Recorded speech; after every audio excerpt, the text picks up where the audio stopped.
Senhor Jesus, ao encerrar este dia, venho à Tua presença com gratidão. Obrigado pelas bênçãos recebidas, pela Tua proteção e pelo Teu amor constante.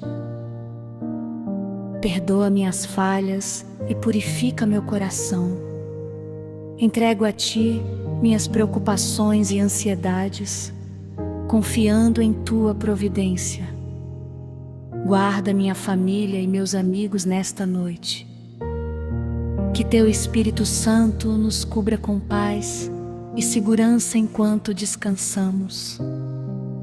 Renova minhas forças para um novo dia. Que eu desperte com alegria para servir-Te e glorificar Teu nome. Em nome de Jesus. Amém.